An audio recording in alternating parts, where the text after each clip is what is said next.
안녕하세요. 서울에 살고 있는 30대 후반 주부입니다. 다들 살면서 나에게 왜 이런 일이 있는 걸까? 답답한 마음을 드러낼 만한 경험 하나씩은 있으실까요? 저도 왜 나에게 이런 일이 찾아온 걸까? 답답한 마음이 들 만한 일이 하나 있었어요. 사람은 좋은 일이 있으면 안 좋은 일도 있는 법이라고 하지만 왜 나에게 이렇게 감당하기 힘든 어려움이 찾아온 걸까? 하루하루 눈물로 보냈어요. 이 답답한 마음을 조금이나마 덜고 싶은 마음에 고민 끝에 사연 한번 보내봤습니다. 전 저보다 1살 많은 남편과 오랜 연애 끝에 결혼하게 됐는데요. 사실 남편과 2, 3년 정도 연애했을 때 결혼하고 싶었는데 그 시기에 남편의 형도 결혼한다고 통보하는 바람에 결국 저희가 2년 뒤에 하기로 했어요. 아무래도 한 집안에 연달아 결혼한다고 하면 돈은 돈대로 많이 나가기도 하고 주변 사람들이나 집안 어른분들께 결혼식에 초대하는 것도 미안하다면서 저희 보고 결혼을 좀 늦게 해달라고 아주버님께서 부탁을 하더라고요. 처음엔 누가 먼저 하든 그게 무슨 상관일까 싶었어요. 아주버님은 고작 6개월 연애한 뒤 갑자기 결혼하겠다고 하신 거였어요. 애초에 우리 부부는 아주버님이 연애하기 전부터 결혼 얘기가 오고 가고 있을 때라서 따지고 보면 우리가 먼저 결혼하는 게 맞다고 생각했거든요. 시부모님도 물론 그렇게 생각했었지만 아주버님은 거의 5, 6년 만에 연애하게 된 거였었고 이 여자 놓치면 평생 노총각으로 살 것 같다고 해서 결국 저희가 양보하게 됐습니다. 그렇게 아주버님이 결혼하고 2년 뒤 저희 부부가 결혼했는데요. 결혼은 제가 늦게 했어도 전 결혼 전부터 시부모님을 자주 찾아뵀던 편이었는데요. 그래서 이미 시부모님과 많이 친했었던 편이었고 특히 시어머님 성격이 정말 좋으세요. 애교가 많으시고 사람 자체가 꼬인 게 없고 모든 일에 긍정적이세요. 그래서 저 처음 봤을 때부터 지금까지 저 시집살이 시킨 적이 없는데요.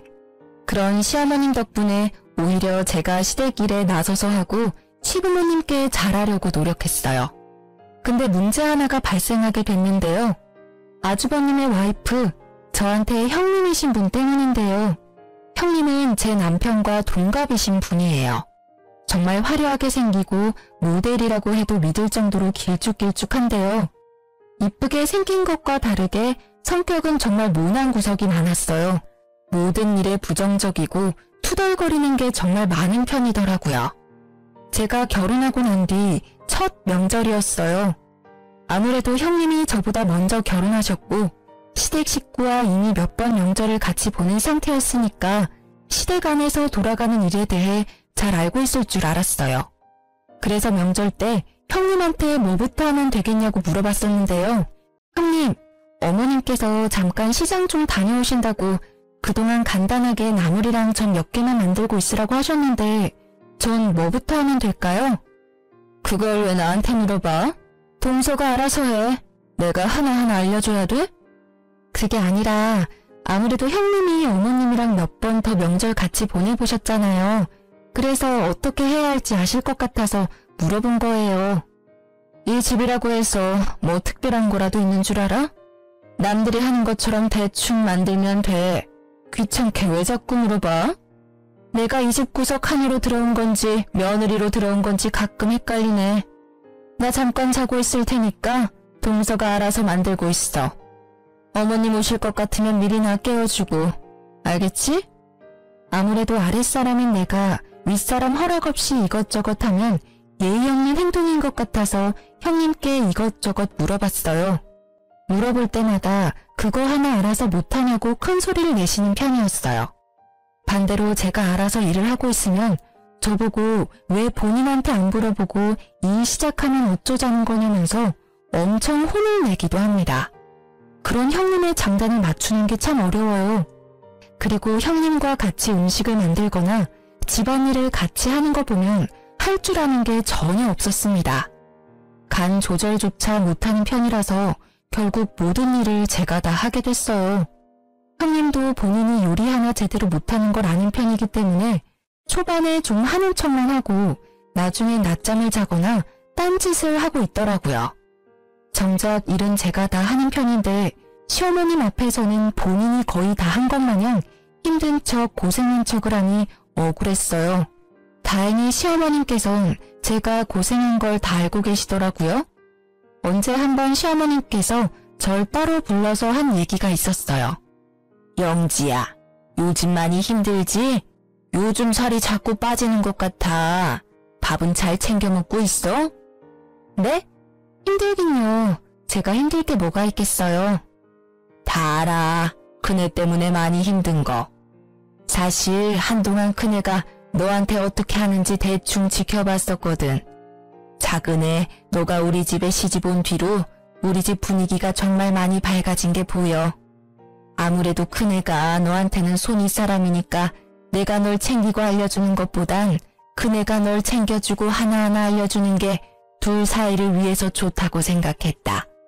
근데 큰애 하는 행동들 보면 너가 고생이 많을 것 같아서 말이야. 사실 큰애가 노는 걸 너무 좋아하고 친정에서 뭐 하나 제대로 배워온 게 하나도 없는 애라서 내가 애를 뭐부터 하나하나 알려줘야 하나 고민이 많았었어. 그래도 우리 작은애가 너무 반듯하고 뭐 하나라도 더 잘하려고 노력하는 모습이 너무 예뻐. 너무 고맙다. 내가 너가 있어서 든든해. 감사해요, 어머님. 어머님이 제 마음 알아주신 것만으로 든든하고 힘이 나네요. 어머님은 모든 일에 대해 다 알고 있었어요. 제가 남편과 결혼하기 전 형님과 어머님이 단둘이 명절 준비를 했을 때 어머님께서 고생이 많았다고 해요. 형님이 뭐 하나 하려고 하는 의지가 없고 자꾸 빈둥거리는 것만 좋아해서 그동안 어머님이 모든 걸 다 해왔다고 해요. 본인이 뭐라도 하나 잔소리하면 그게 시집살이라고 생각할까봐 쉬면 쉬는 대로 그냥 뒀다고 하더라고요. 어머님께서 며느리라고 꼭 시댁 일을 도맡아서 할 필요는 없다고 생각하는 분이기도 했어요. 제가 들어오고 난 뒤 어머님이 마음이 한결 편해졌다고 그동안 고생 많았다면서 저한테 용돈을 몰래 주시기도 했어요. 어머님께 받은 용돈으로 가끔씩 남편과 따로 데이트를 여유롭게 할 수 있어서 너무 좋았었어요. 근데 어머님이 가끔 저한테 용돈을 준다는 것을 형님께 들킨 적이 있어요. 어머님께서 다른 날과 같이 저를 따로 안방에 부르신 뒤 저한테 용돈을 주셨는데 그 상황을 형님이 직접 목격하게 됐었거든요. 그날 형님이 그런 절 따로 불러서 하나부터 10까지 따지기 시작했어요. 동서, 아까 어머님이 동서한테 돈 주는 거 다 봤어. 그 하얀 봉투, 돈 맞지? 얼마나 주셨어? 원래 둘이서 나 몰래 그렇게 돈 주고받고 했었던 거야? 아, 다 보셨어요? 어머님이 저한테 용돈 한번 주고 싶었다고 따로 불러서 주셨어요. 어머님은 나한테 한 번도 용돈 같은 거 준 적이 없으신 분이셔. 근데 동선이 왜 받는 건데? 그리고 아무리 어머님이 용돈을 주신다고 해도 그걸 덥석 받는 동서도 참 웃긴다. 돈이 그렇게 좋아? 어머님께서 며느리한테 용돈 한 번씩 줄 수도 있는 거지 뭘 그렇게까지 화를 내시면서 말씀하세요. 얄밉잖아. 같은 며느리인데 차별하는 것도 아니고 왜 동서한테만 용돈을 주는 거냐고. 오늘 어머님께 받았던 돈 나한테 줘. 네? 이걸 왜 형님한테 드려야 해요? 애들이나 하는 일진짓을 왜 형님이 하시냐고요. 일진짓? 둘이서 날 왕따 취급하는 건 생각 안 하고 내가 방금 일진짓 했다고 말한 거야? 동서 이제까지 어머님한테 몰래 용돈 다 받았을 거잖아. 이번엔 나한테 줘. 어머님한테 그렇게 용돈 받고 싶으시면 직접 가서 달라고 하세요. 어머님은 저 쓰라고 이거 주신 거예요. 내가 달라고 하면 주는 거지. 어디서 눈 크게 뜨고 말 대답을 해. 어머님이 나보다 동서 조금 더 챙겨주는 것 같으니까 이제 기어오른다. 솔직히 동서 엄청 여우 같은 거 알아?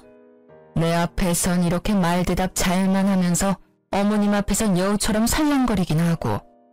제가 여우 같다고요? 전 그냥 며느리로서 해야 할 본분을 다했을 뿐이에요. 형님이 배짱이처럼 아무것도 안 하고 놀기만 하니까 저라도 열심히 어머님 도와야죠. 그래서 어머님이 절 조금 더 챙겨줄 뿐인데 그게 그렇게 얄미우셨어요? 그럼 형님도 형님답게 며느리답게 뭐라도 좀 하려고 해보세요. 맨날 놀 궁리만 하지 마시고요. 지금 말 다 했어? 이게 어디서 건방지게 따박따박 말대답이야? 형님은 말 한마디도 안 지는 제가 얄미웠는지 결국 손을 올리셨는데요. 때리려던 찰나에 어머님이 저희 둘을 발견해서 맞진 않았어요. 어머님은 형님의 태도를 보고 생각보다 많이 놀란 눈치였어요. 너 지금 뭐하는 짓이니? 지금 작은애 때리기라도 하려고 한 거니? 지금 여기가 어딘 줄 알고 손을 함부로 올려? 아무리 작은애가 너보다 아랫사람이라고 해도 둘이 어려운 사이인 거 알아 몰라? 뭐 때문에 그러는 건데? 말해봐 어서. 네, 동서가 너무 얄미워서 때리려고 했어요.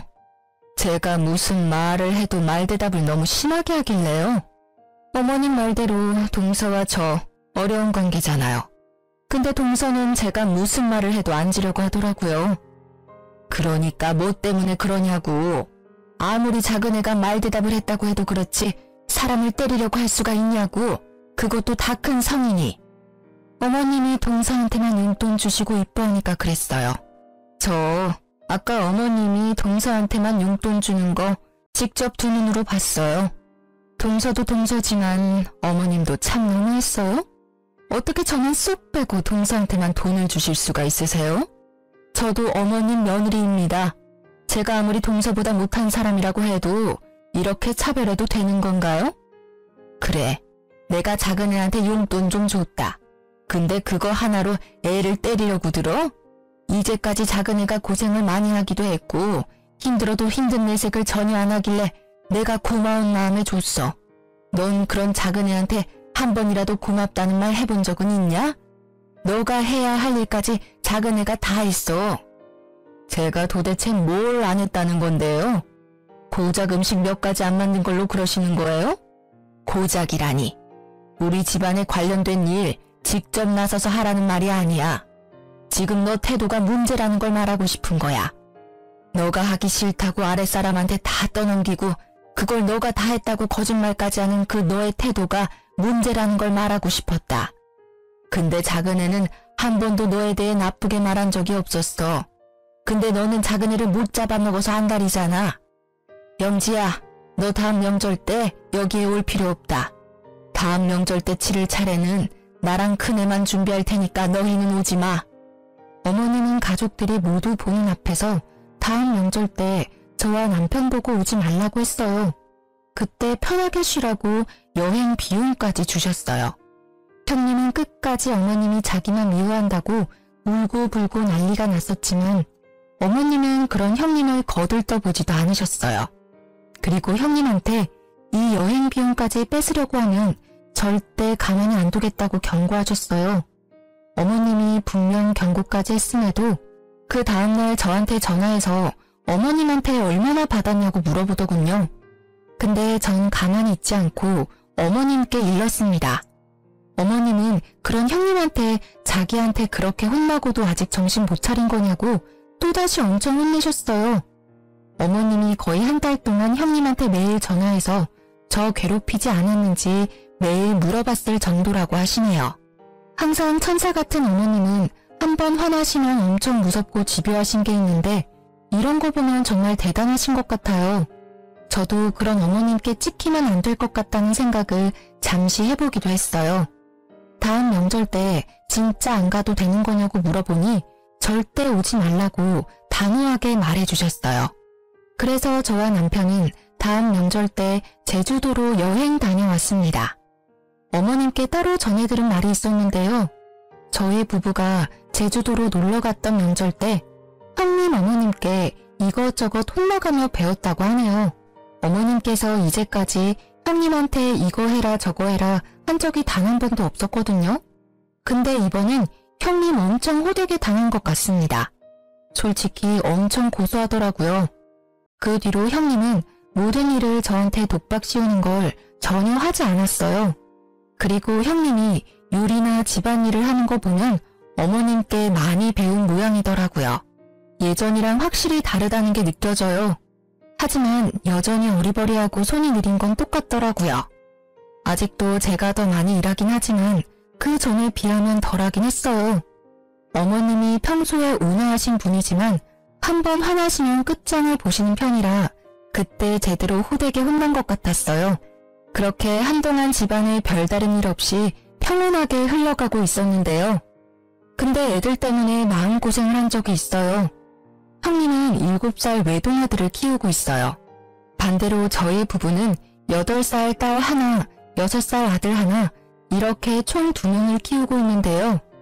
애들이 없을 때까지만 해도 가족 분위기가 자체가 시끄럽지 않았는데 애들이 생기고 나서부턴 시끄럽긴 하지만 웃을 일이 많아졌어요. 시어머님도 손주가 생기고 나서부터 예전보다 웃음이 많아지셨어요. 행복해야 할 시어머님 생신날 애들 사이에서 일이 하나 터지게 됐는데요. 원래 애들이 많은 집안이면 애들끼리 싸우는 일이 번번이 일어나잖아요. 다른 애들 있는 집안처럼 저희 집에도 애들끼리 싸움이 일어났어요. 어른들끼리 다 같이 커피 마시면서 시간을 보내고 있는데 애들이 놀고 있는 작은 방에서 울음소리가 들리더라고요. 그래서 서둘러 작은 방으로 갔었는데 제 아들 얼굴에 상처가 나 있더라고요. 형님 아들이 제 아들을 자꾸 때리길래 왜 그러냐고 말렸었는데요. 옆에서 같이 말리고 있던 제 딸이 이 모든 상황을 설명해 줬어요. 엄마, 얘가 현우가 갖고 있던 장난감 억지로 뺏으려고 했어요. 근데 현우가 장난감 주기 싫다고 하니까 그때부터 현우 얼굴 자꾸 때렸어요. 재준아, 재은이 말이 맞아? 너가 현우가 갖고 놀고 있던 장난감 억지로 뺏으려고 했어? 그래도 그렇지, 현우 얼굴 이렇게 때리면 어떡해. 다음부터 그러지 마, 알겠지? 현우도 장난감 혼자 갖고 놀면 안 돼. 서로 바꿔놀기도 하고 그래야지. 서로 미안하다고 사과해. 형님 아들과 제 아들은 서로 미안하다고 사과하고 다시 놀기 시작했어요. 아이들은 싸웠다가 언제 싸우냐는 듯이 금방 화해하고 다시 친하게 지내잖아요. 제 아들 얼굴 흉터도 크게 나지 않아서 다행이기도 하고 애들 싸움이 크게 나지 않은 것만 같아서 마음이 좀 놓였는데요. 근데 형님 표정이 좋지 않더라고요. 동서 닮아서 그런가 현우가 욕심이 많나 보네. 그깟 장난감 하나 양보 안 하는 거 보니까 욕심이 정말 많은가 봐. 네? 형님, 무슨 말씀을 그렇게 하세요. 저 닮아서 욕심이 많다니요. 애들이니까 당연히 장난감 양보하기 싫은 거고 싸울 수도 있는 거지. 왜 그런 말을 제가 들으라는 식으로 말씀하시는 거냐고요. 애초에 현우가 장난감만 바로 줬어도 이렇게 될 일은 없었잖아. 동서 닮아서 무력이 많은 편인가 봐? 아무리 애라고 해도 그렇지. 너무 욕심이 과하잖아. 형님, 때린 사람은 형님 아들이에요. 형님 말씀하시는 거 보면 우리 아들이 형님 아들 때린 줄 알겠어요. 잘잘못 따질 거면 형님 아들이 잘못한 일인데 왜 제 아들이 욕먹어야 하냐고요. 그런 뜻으로 말한 거 아니야. 그냥 가끔 보면 동서도 무력이 더럽게 많은 것 같아서 말이야. 지난 일이지만 예전에 어머님이 동서한테 용돈 준 일도 그렇고 끝까지 안 주겠다는 행동을 보니 그 엄마의 그 아들인가 해서 그렇지. 전 그런 형님의 말을 듣고 너무 어이없어서 말조차 나오지 않았어요. 그런 형님은 갑자기 잘 놀고 있는 우리 아들한테 가서 손가락으로 머리를 툭툭 치면서 엄마처럼 인생 그렇게 살지 말라는 말하기까지 했습니다. 제 아들한테 손을 댄 형님의 모습을 보고 놀란 저는 그대로 형님한테 다가가 화를 내려고 하던 찰나에 이 상황을 지켜보고 있던 어머님께서 갑자기 형님한테 다가가더니 형님의 머리를 툭툭 치시기 시작했습니다. 놀라기도 하고 기분이 몹시 나빴던 형님은 그런 시어머님의 손을 툭 치면서 뭐 하는 짓이냐고 소리쳤어요. 어머님, 지금 무슨 짓이에요? 갑자기 제 머리를 툭툭 치시냐고요. 기분 나쁘니? 너도 기분 나쁜 걸 왜 우리 현우한테 했어? 왜 가만히 있는 내 손주 머리를 치냐고. 너도 당해보니까 기분 나쁘지? 어른이 당하면 기분 나쁜 행동, 아이도 당연히 기분 나쁠 거야. 행동 가려가면서 해. 아이는 어른이 하는 행동 전부 기억해. 그리고 그 나쁜 행동 다 아이가 배워서 똑같이 써먹는다고. 그러니까 앞으로 행동 조심해. 우리 현우가 너가 방금 했던 나쁜 행동 배웠을까봐 걱정이다. 애가 얄미우니까 그렇죠. 고작 장난감 하나가 뭐라고 양보 한 번을 안 하고. 참나, 누구 닮아서 이 모양인지. 동서는 자식 교육 어떻게 한 거야? 양보 이런 거 못하게 만들기나 하고. 아직 애잖아, 애. 애들 일에 왜 어른이 나서냐고. 그리고 정작 맞은 건 현우잖아. 너 자식이 현우 때린 건 생각 안 해? 무슨 일 있어도 사람 때리는 건 안 돼. 너 자식 잘못한 거 교육은 안 시키고 남의 자식이 교육이 잘못 받았느니 그런 소리를 하냐고. 너 자식이 내 손주 때린 건 괜찮고 남의 새끼가 고작 장난감 하나 양보 안 해준 건 그렇게 참기 힘드냐? 너 말대로 그 엄마의 그 아들이다. 엄마가 이 모양인데 애가 뭘 보고 배울 수가 있겠어? 애가 어떻게 클지 훤히 보인다. 이번에도 또 제가 잘못한 일이에요? 어머님은 항상 왜 제 편이 아니라 동서 편이신 거예요? 저 어머님이 이러실 때마다 지겨워 죽겠어요. 제가 뭘 그렇게 잘못했다고 꾸짖기나 하시고 나중에는 애들까지 편애하시겠네요. 저 어머님한테 서운한 거 정말 많습니다. 며느리도 똑같은 자식인데 왜 이렇게 차별만 하시냐고요. 넌 여전히 정신 못 차리는구나. 너랑 더 이상 입씨름하기 싫어. 당장 이 집에서 나가. 앞으로 이 집에 들어올 생각 절대 하지 마. 당장 나가라고. 결국 어머님은 형님을 내쫓았습니다. 앞으로 절대 가족 모임에 참석할 생각하지 말라고 으름장을 놓으실 정도였어요. 평소 같으면 아주버님은 무조건 형님 편만 들었을 텐데 이번엔 형님 편을 들지 않고 저희 부부한테 다가와 미안하다고 사과까지 하셨어요. 형님은 도대체 왜 우리를 못 잡아먹어서 안달일까요? 시간이 모든 일을 해결해준다는 말이 있잖아요. 한동안 형님은 가족 모임에 참석하지 못했었지만 나중에 어머님과 형님은 자연스럽게 화해를 하고 형님은 다시 가족 모임에 참석했어요. 형님도 아무렇지 않게 저한테 말도 걸기도 했고요. 근데 끝까지 사과 한마디를 하지 않았어요. 일 크게 만들고 싶지 않아서 저도 아무렇지 않게 형님과 잘 지냈습니다. 예전처럼 다시 잘 지내고 있는데 저에게 안 좋은 일 한 가지가 생겼는데요. 저희 친정아버지가 교통사고를 당하게 됐어요. 남동생도 먼 지방에 있던 상태라서 동생보다 제가 친정집에 가는 게 빨랐어요. 그래서 전 친정집에 며칠 동안 지내야 하는 상황이었는데 학교와 유치원을 다니는 애들까지 친정집에 데리고 갈 수가 없었어요. 남편도 워낙 야근이 많은 직업을 가진 사람이라 애들을 제대로 케어할 수가 없었거든요. 결국 시어머님께 애들을 맡기게 됐어요. 보름 정도 시어머님이 애들을 데리고 있기로 했는데 어머님은 오히려 엄청 좋아하시더라고요. 워낙 손자를 좋아하는 분이라서 하루 종일 손자랑 같이 있을 수 있다며 오히려 좋아하셨어요. 애들도 할머니랑 같이 있어서 좋다고 했고요. 근데 어머님이 애들을 데리고 있을 때 큰 사고가 하나 터지고 말았어요. 어머님께서 애들을 돌보고 있던 보름 중 딱 하루, 어머님이 아침 일찍 외출을 해야 했던 날이 있었어요. 근데 우리 애들 때문에 못 갈 상황이 되고야 말았어요. 그래서 어쩌면 좋을까 고민하고 있었는데 전업주부로 지내고 있는 형님이 제 아이들을 잠시 데리고 있겠다고 먼저 말했나 봐요. 그래서 어머님은 마음 놓고 외출하셨는데요. 어머님도 저한테 따로 말씀해 주셨어요. 본인이 이날 바쁜 일이 있어서 이날 하루만 형님이 데리고 있는다고요. 근데 그날 저녁 갑자기 경찰서에서 연락이 오게 됐는데요. 아이들이 경찰서에 있다는 연락이었어요. 그래서 친정집에서 시댁 근처에 있는 경찰서로 바로 가게 됐는데요. 경찰서에 도착하니 벌써 새벽이더라고요. 경찰서 안에 있는 애들을 보니 완전 산거지가 따로 없더라고요. 애들은 절 보자마자 바로 울었고요. 그래서 이게 무슨 상황인가 싶어서 경찰한테 어떻게 된 거냐고 상황 설명을 듣게 됐었는데요. 이날 형님은 제 아이들과 형님 아들을 데리고 키즈 카페에 갔었다고 해요. 근데 형님은 제 아이들을 키즈 카페에 두고 본인 아들만 쏙 데리고 나갔다고 해요. 저희 애들 밥도 안 먹이고 본인 아들만 밥을 먹이려고 했던 거였어요. 밥 먹은 후에 우리 애들한테 바로 갔어야 했는데 형님은 우리 애들의 존재를 까먹었는지 애들을 키즈 카페에 두고 집에 돌아갔습니다.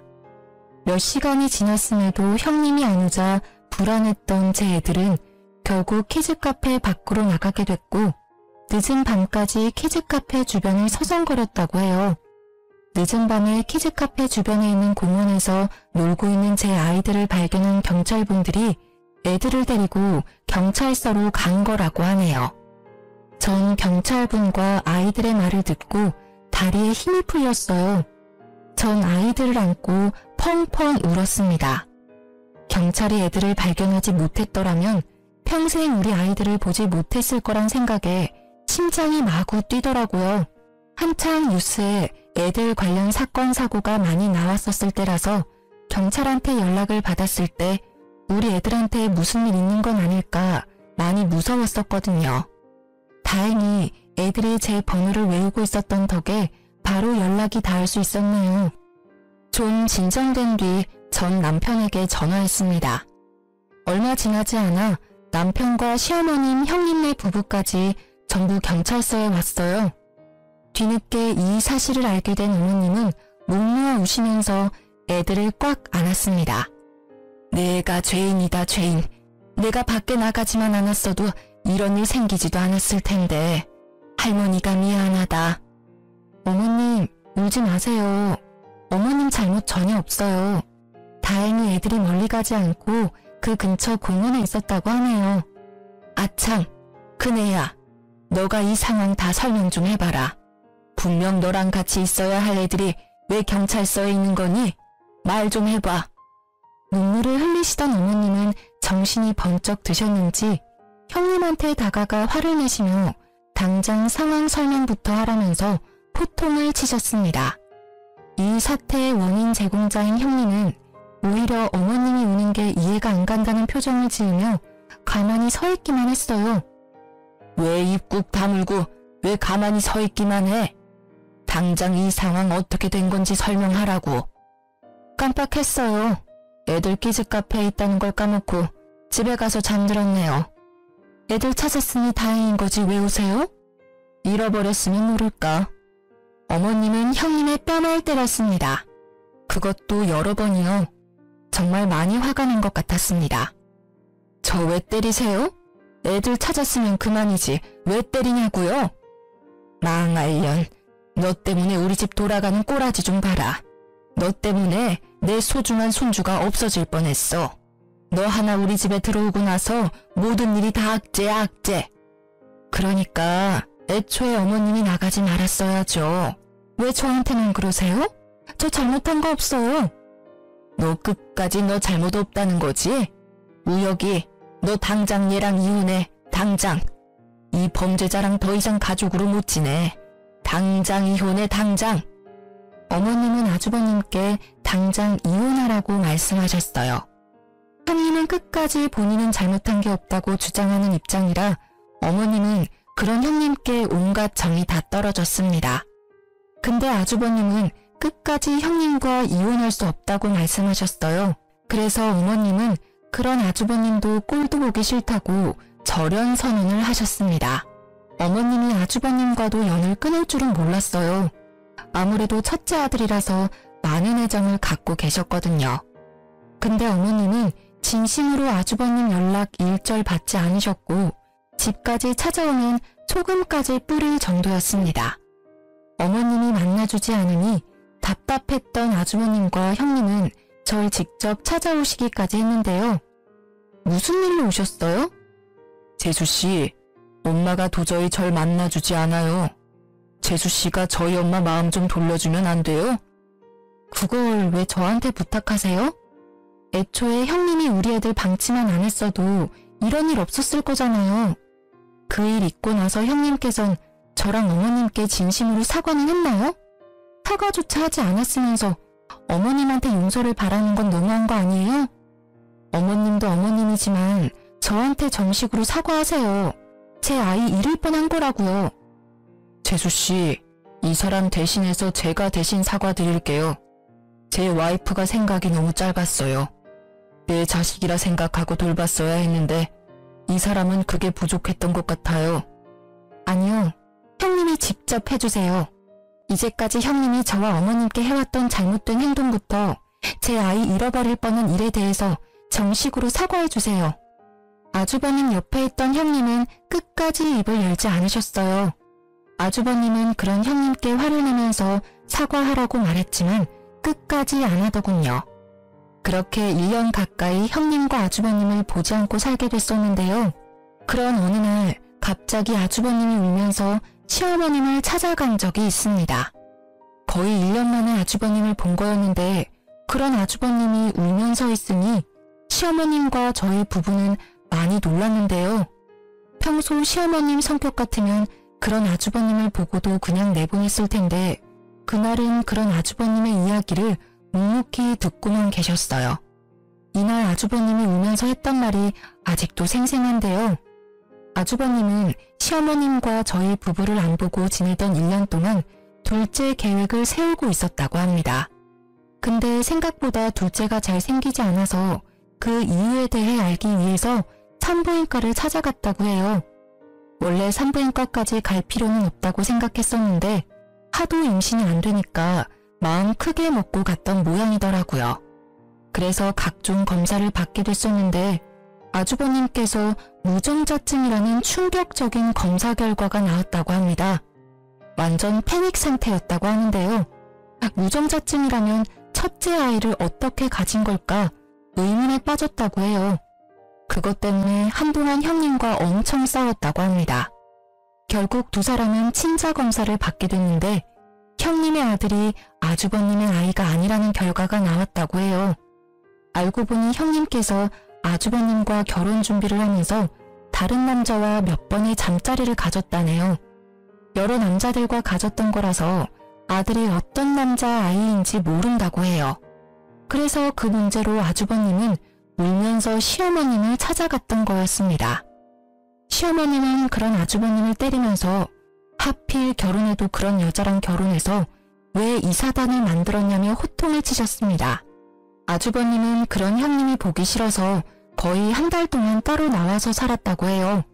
결국 돌고 돌다가 갈 곳이 없어서 시어머님 집으로 찾아왔다고 합니다. 결국 어머님은 아주버님을 받아주기로 결정하셨고 아주버님은 형님이 잠시 집을 비운 사이에 본인 집만 싸서 바로 어머님 댁으로 갔어요. 아주버님은 어머님 집에서 지내면서 아이를 어떻게 할지 많은 고민을 하신 것 같아요. 결국 그 아이는 아주버님이 키우기로 했습니다. 어머님과 제 남편은 절대 안 된다고 반대했지만 애는 죄가 없다면서 그동안 내 아들이라 생각하면서 키운 정이 있기 때문에 이 아이를 놓치고 싶지 않았다고 해요. 그렇게 아주버님과 형님은 이혼하게 됐어요. 형님네 부부가 살고 있던 집부터 형님의 개인적인 재산 모두 아주버님한테 다 넘어가게 됐었는데요. 양육권까지도 전부 아주버님께 넘어갔고요. 아주버님은 저희 부부에게 따로 찾아와서 그동안 형님 때문에 마음고생시킨 거 정말 미안했었다고 저희 부부에게 5천만 원이란 돈을 줬습니다. 처음엔 돈 안 받겠다고 거절했었지만 이 5천만 원 돈 전부 형님 돈이었다면서 자긴 아이 키울 돈 충분히 받았다고 이 돈 저희 부부한테 꼭 받으라고 하더라고요. 그리고 예전에 아이 잃어버릴 뻔한 일도 다시 한 번 더 사과해 주셨어요. 형님은 모든 재산과 집, 아이까지 뺏긴 상태에서 매달 150만 원씩 아주버님께 양육비를 줘야 한다고 해요. 근데 한 푼도 받지 못하고 이혼당한 형님께선 매달 150만 원씩 줄 능력이 되지 않으세요. 게다가 이혼하고 지낼 공간도 없었다네요. 형님 친정 부모님은 이미 돌아가신 상태라 기댈 곳이 없거든요. 그래서 한동안 사우나부터 모텔까지 돌아다니면서 지낸다고 들었어요. 양육비를 당장 지급해야 하는 상황인데 결혼하는 동안 전업주부로 지냈던 형님은 당장 취업할 곳이 마땅치 않았어요.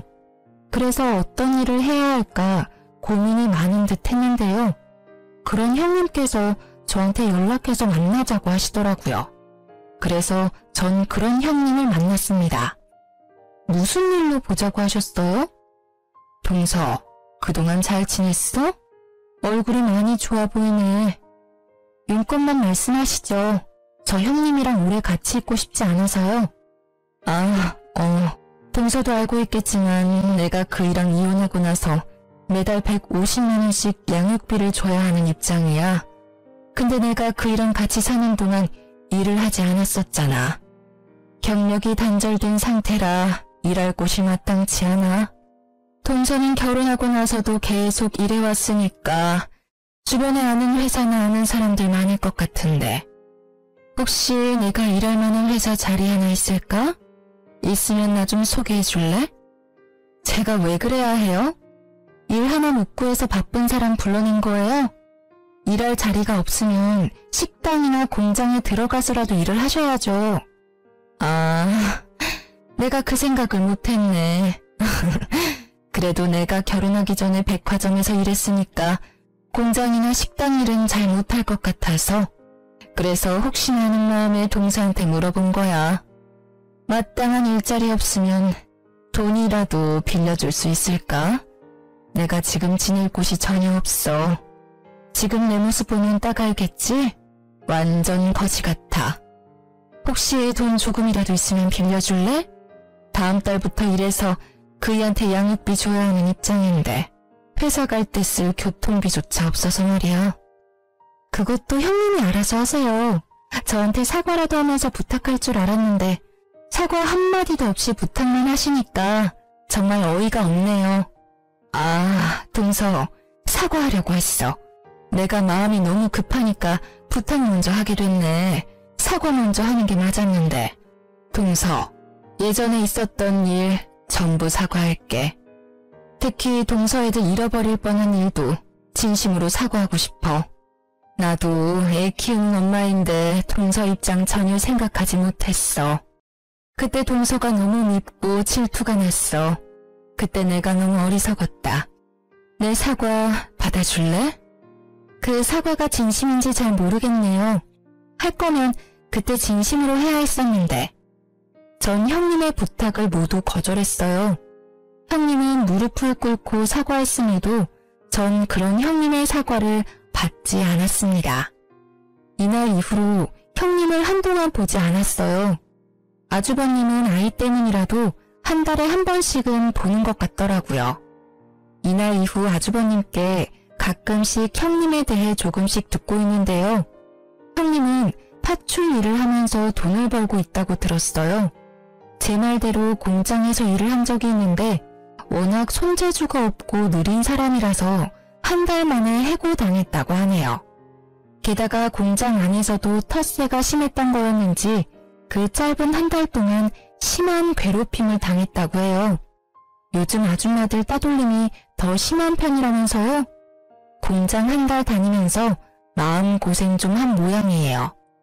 공장 퇴사 후 파출 일을 하면서 돈을 모아 매달 양육비를 보내고 있는데 파출 일 자체가 고정적이지 않아서 양육비를 다 모으지 못할 때가 있다고 해요. 그래서 아주버님께 150만 원이 아닌 100만 원만 보낸 적이 있다고 하는데요. 그때 아주버님이 50만 원 당장 안 보내면 아이 평생 못 볼 줄 알라고 단호하게 말했다고 하네요. 그래서 밤낮 가리지 않고 일을 하면서 돈을 모으고 있는데 돈 모으는 게 한계가 있었는지 결국 형님은 손을 대지 말아야 할 대부업체 대출까지 받았다고 합니다. 한번 대출을 받았을 때 대출을 크게 받은 모양이더라고요.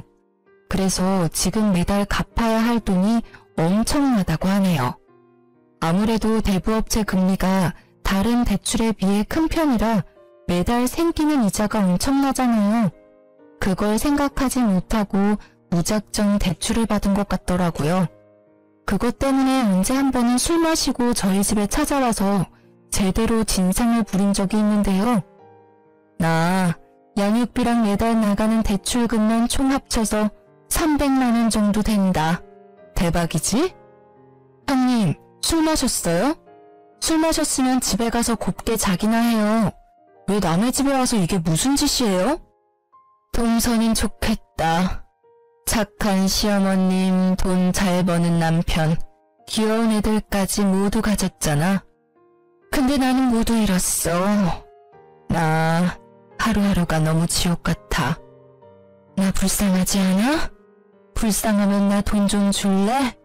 다른 사람들은 거지한테도 돈 조금씩 주던데. 나 거지라고 생각하고 돈 조금만 줄 수 없을까? 형님 하나도 안 불쌍하거든요? 형님, 제발 이렇게 한심하게 살지 말고 제발 정신 좀 차리고 사세요. 애 생각해서라도 이렇게 살면 안 돼요. 형님이 이렇게 행동할 때마다 제 수명 단축되는 기분이에요. 자꾸 이런 식으로 찾아오시면 저 경찰에 신고할 거예요. 한동안 안 보고 지내던 형님이 갑자기 찾아와서 진상짓을 하는 바람에 민원까지 들어왔었어요. 결국 전 경찰에 신고했습니다. 이때 경찰한테 끌려가는 형님의 모습이 얼마나 찌질하고 못나 보이던지 사람처럼 보이지 않았어요. 그리고 형님의 최근 근황을 들었는데요. 일용직으로 파출 일하는 거 그만두고 고깃집에서 일한다고 하더라고요. 근데 고깃집에서 일하다가 같이 일하는 사람 실수로 수치 형님 팔 쪽에 떨어지게 되면서 화상을 입었다고 들었어요. 생각보다 크게 다쳤다고 하는데요. 반팔을 입지 못할 정도라고 합니다. 그런 형님은 나름 엄마라고 아이가 속상해할까봐 아이를 만나는 날이면 다친 곳 절대 보이지 않도록 긴 팔만 입는다고 해요. 아주버님도 형님이 다친 줄 몰랐는데 우연히 발견했다고 합니다. 그걸 보고도 마음이 아프지 않았다네요. 그동안 형님한테 당한 짓들이 있어서 그런지 동정심도 들지 않는다고 해요. 아이만 아니라면 형님 절대 보고 싶지 않다고 해요. 이게 최근 형님의 근황이고 그 뒤로는 소식을 듣지 못했어요. 전 그런 형님의 근황을 듣고 얼마나 속이 다 시원한지 몰라요. 몇 년 동안 형님한테 당한 일들이 있다 보니 형님이 행복하지 않게 살고 있다는 게 저의 행복이었어요. 사람 인생이 망가진 건데 이렇게 즐거워해도 되는 건가 싶었지만 전 형님이 제 가족일 때 정말 고통스러웠어요. 그래서 전 그런 형님이 항상 불행했으면 했거든요. 형님과 아주버님이 이혼하고 난 뒤 저희 가족은 정말 행복하게 잘 지내고 있어요. 시어머님도 골칫덩어리 하나 제거돼서 속이 다 시원하다고 말씀하십니다. 형님이 아주버님과 이혼하고 나서 저희 집안에서 항상 웃음이 넘쳐나요. 싸울 일도 전혀 없고요. 그리고 어머님께선 형님의 아들을 편애하거나 그러지 않으세요. 예전처럼 이뻐해주고 있습니다. 그만큼 어머님은 좋으신 분이신데 그동안 형님 때문에 얼마나 마음고생이 심했을까 싶어요. 그리고 제 두 아이는 무럭무럭 잘 크고 있으며 반에서 1, 2등도 할 정도로 공부도 열심히 잘하고 있습니다. 이런 이쁜 내 새끼들을 잃어버릴 뻔했다니 아직도 그때 생각만 하면 마음이 찢어질 것처럼 아픕니다. 이 일 때문이라도 형님 절대 용서 안 하고 싶어요. 평생 죗값 받으면서 살았으면 좋겠네요. 사람은 정말 착하게 살아야 하나 봐요.